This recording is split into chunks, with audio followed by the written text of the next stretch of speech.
By the time Clara turned 20, she had nowhere left to call home. Her parents had died in an accident when she was still a child. The aunt who raised her had recently passed away after a long illness, leaving behind a nearly empty rented room, a few worn dresses, and a small tin box containing exactly $11. Clara had no close relatives, no steady job, and no one willing to help her rent a place. For 2 weeks, she slept inside a tool shed behind the local church. During the day, she accepted whatever work she could find, scrubbing floors at the diner, gathering fallen apples, or washing towels for the barber. At night, she wrapped herself in a thin blanket and listened to mice moving through the sacks stacked around her. One rainy morning, Clara noticed an auction notice pinned to the wooden board outside the town hall. It listed properties that had been abandoned after years of unpaid taxes. Most were swampy fields, collapsing barns, or houses without roofs. At the bottom of the rain-stained page, one line caught her attention. Old Smokehouse on Miller Road. Starting price, $11. Clara knew the place. It was a low brick building at the end of an overgrown road. Its roof sagged in the middle, its windows were covered with boards, and its blackened walls made it look as though a fire still smoldered somewhere inside. The townspeople called it the dead oven. It had no electricity, no running water, and no proper well. No one knew whether the roof would survive another storm. But Clara saw something others did not. It had a door she could lock. Only 7 people attended the auction. When the clerk announced the smokehouse, several men laughed. "Does anyone offer $11? Clara slowly raised her hand. The room became quiet for a moment before the laughter returned even louder. No one raised the price. The wooden hammer struck the table. Sold. Clara placed every dollar she owned on the counter. In return, the clerk handed her a rusted key and a yellowed property deed. When she stepped outside the town hall, she had nothing left in her pocket. But for the first time in years, she owned a place no one could force her to leave. Clara reached Miller Road just before sunset, carrying everything she owned in a cloth bag. The road had nearly disappeared beneath weeds and thorny vines. At the far end stood the smokehouse, smaller and darker than she remembered. Its crooked chimney rose above the trees like a blackened finger, while one side of the roof sagged under years of rain and neglect. The rusted key resisted at first. Clara pushed it deeper into the lock and turned with both hands. The door opened with a groan. A heavy smell of soot, damp wood, and something faintly sweet drifted out. Dust covered the floor, broken shelves leaned against the walls, and long strands of cobweb hung from the ceiling. Near the rear wall stood the old smoking chamber. Its iron door had warped from heat, and the surrounding bricks were stained almost completely black. Clara placed her bag on the driest corner of the floor. It was not warm, it was not comfortable, but it was hers. Before darkness settled, she walked around the building to inspect the damage. Behind the smokehouse, she found the remains of an apple orchard. Most of the trees were dead or hollow, yet a few twisted branches still carried small green leaves.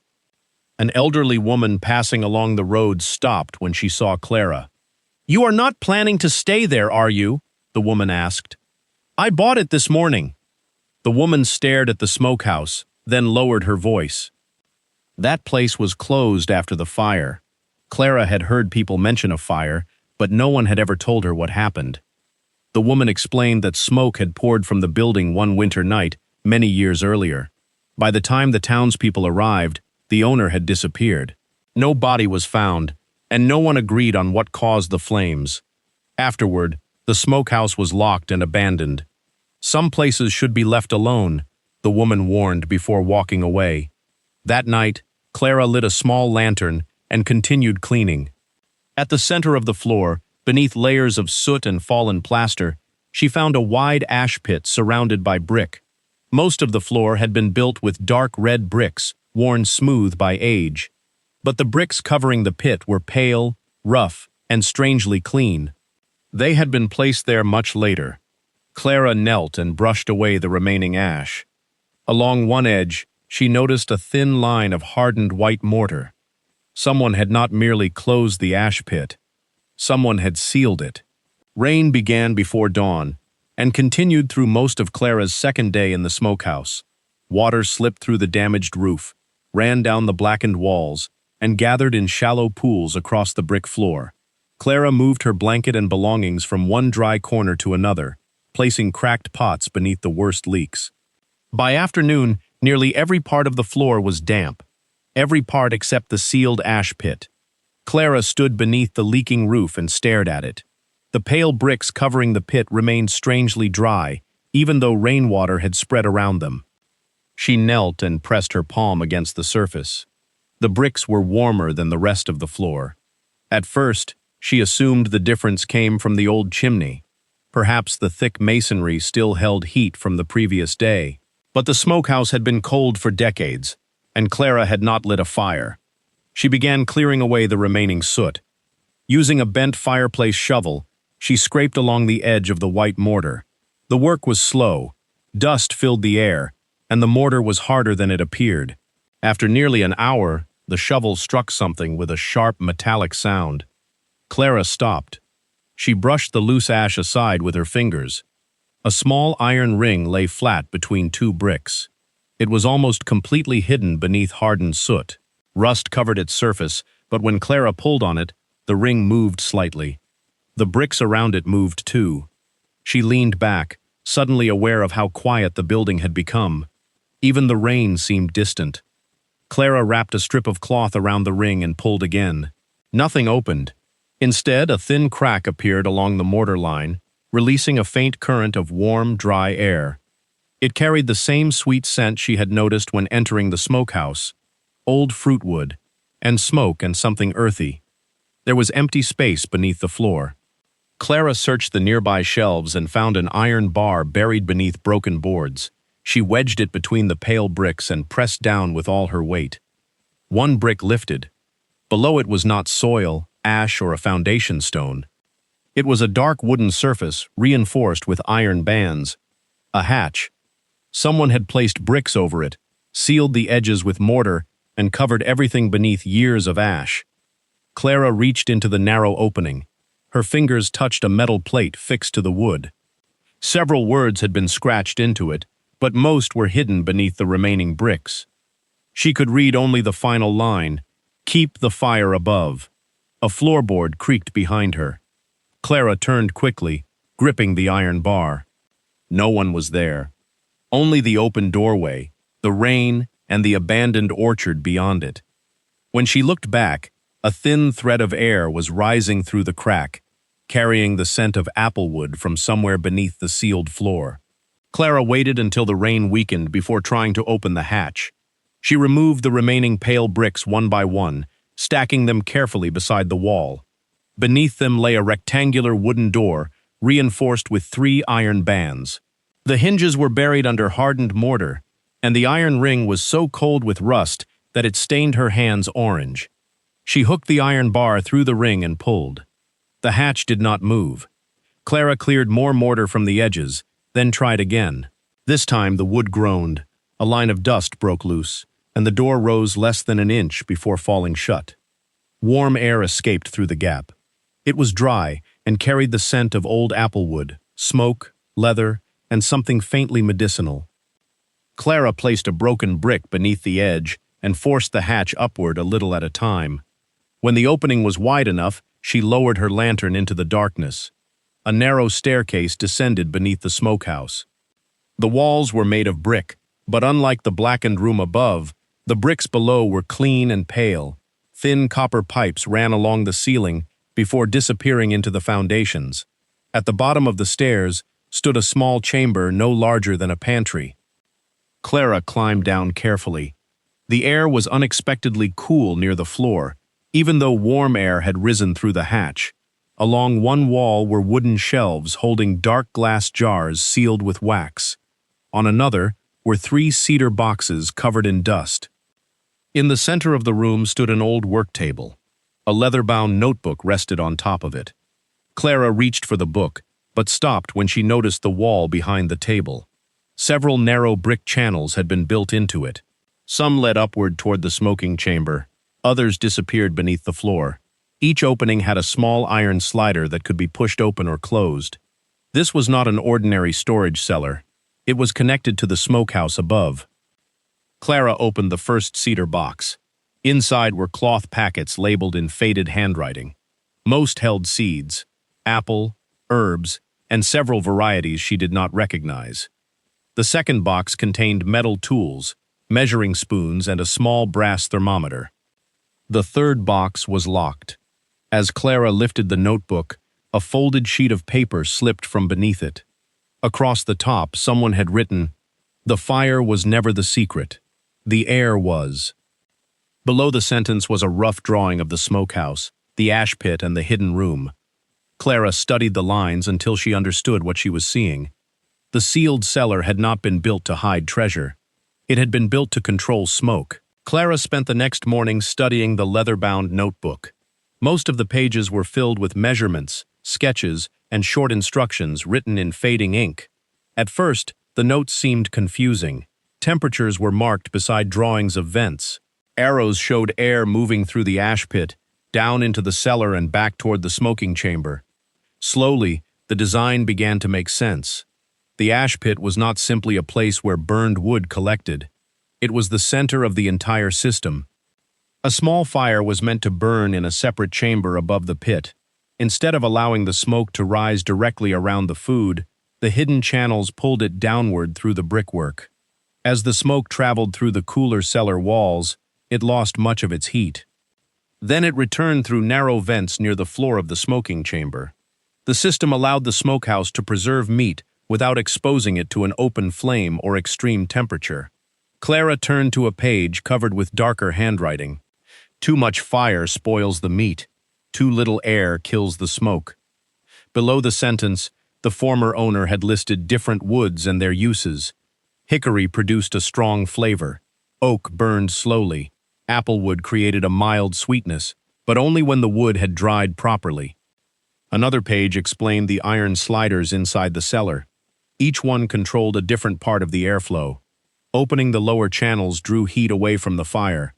Closing the upper vents slowed the smoke and kept it inside the chamber longer. The strange difference in temperature also had an explanation. Warm air escaped upward through the sealed hatch, while the lower stone floor remained cool. That was why the bricks above the ash pit had stayed dry during the rain. Clara climbed upstairs and examined the smokehouse again. The warped iron door, the hidden vents, and the brick-lined pit no longer looked like pieces of a ruined building. They were parts of a machine. An old machine designed by someone who understood fire, air, and patience.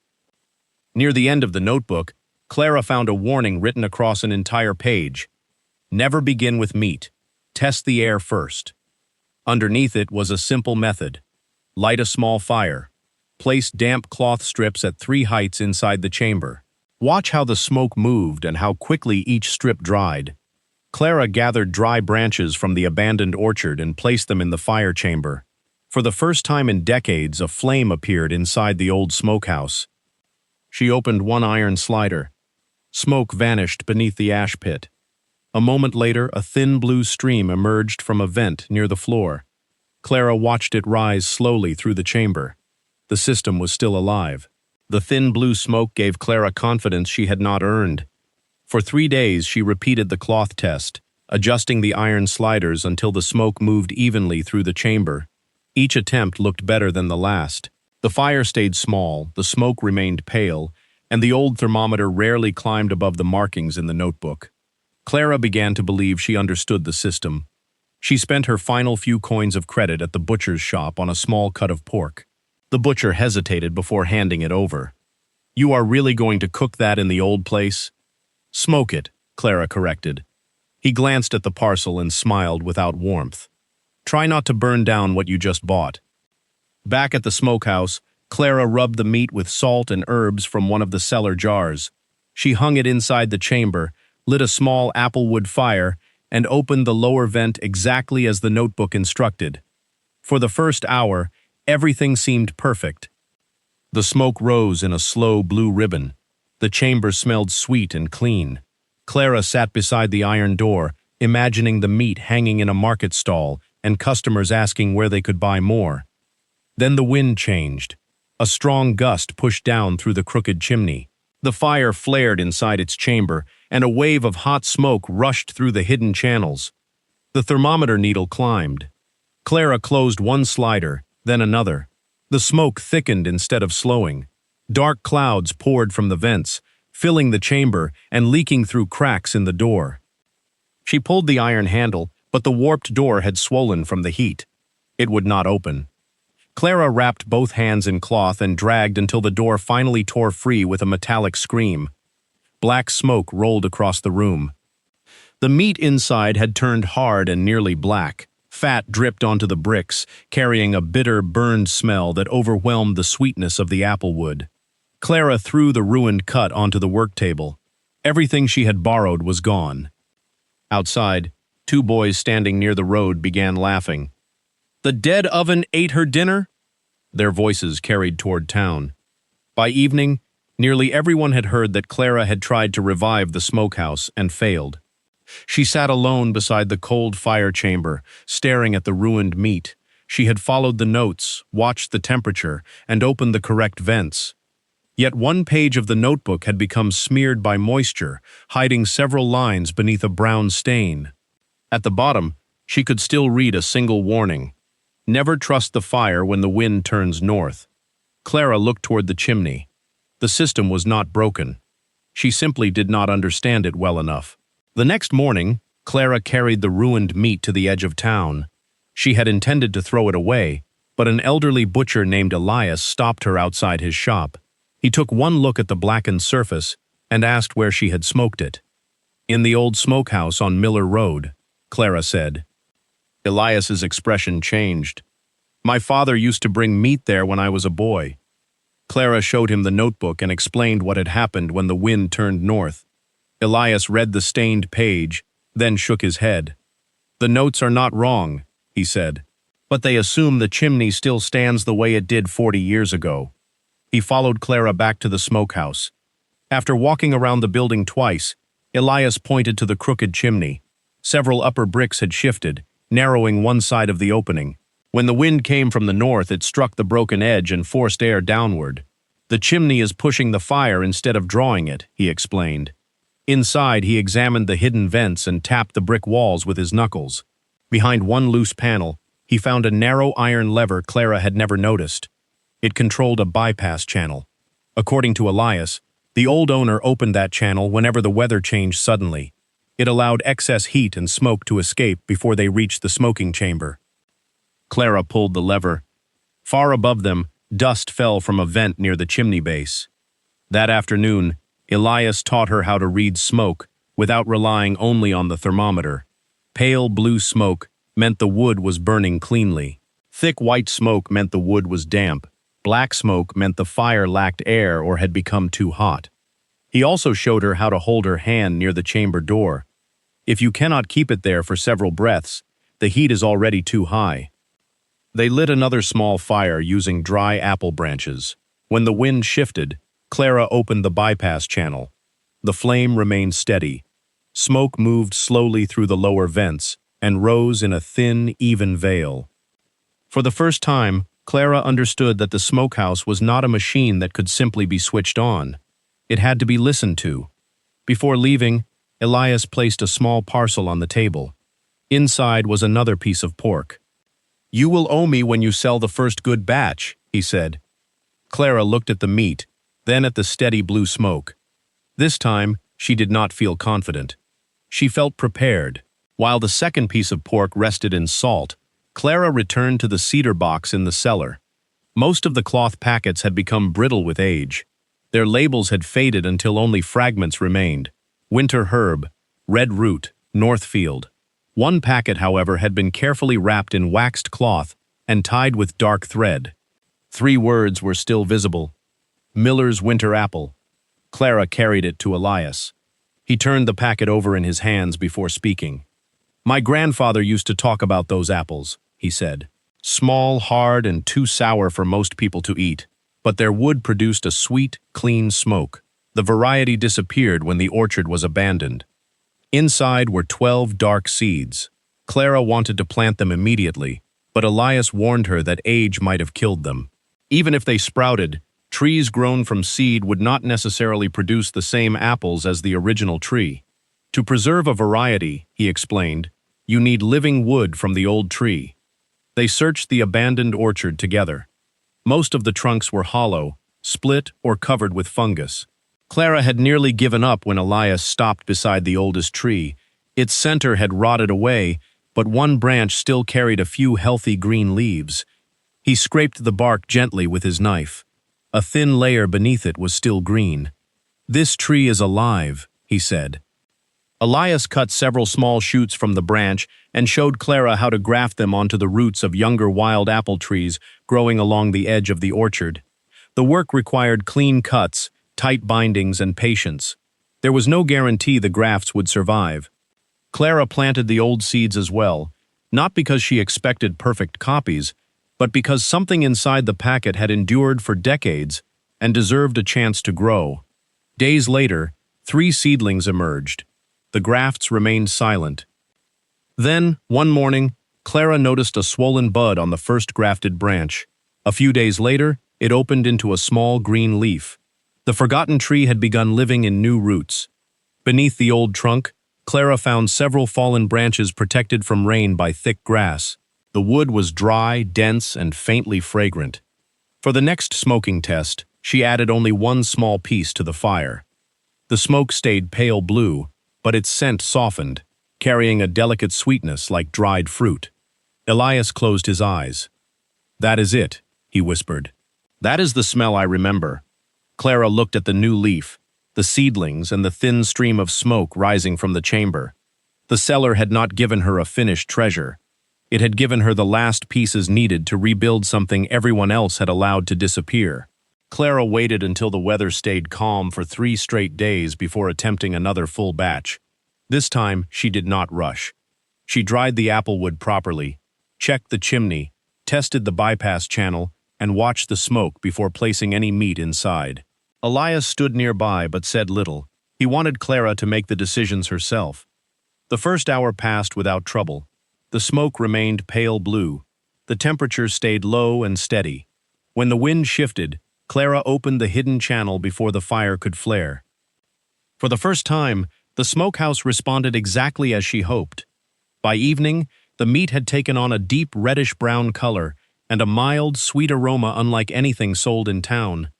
Elias cut a thin slice and tasted it. He chewed slowly. Then he smiled. "Now it remembers," he said. The next morning, Clara carried 6 small portions to the weekly market. She wrapped each one in brown paper and wrote a simple sign: "Smoked at the Old Miller Road Smokehouse." At first, people passed without stopping. Some still remembered the story of her burned first batch. Then Elias bought the first piece. A woman nearby asked to taste a slice. Minutes later, she returned with her husband. By noon, every package was gone. The following week, Clara brought twice as much. Again, she sold out. Customers said the flavor was softer than hickory and sweeter than oak. Older residents claimed it reminded them of food from their childhood, though most could not explain why. Soon, farmers began bringing Clara pork, sausages, and cheese to smoke. Some paid with coins. Others offered salt, firewood, vegetables, or help repairing the roof. For the first time since buying the building, Clara had enough money to replace broken windows and purchase proper tools. The smokehouse changed with each passing week. The blackened walls remained. The chimney was still crooked, but now a thin ribbon of blue smoke rose from it every morning.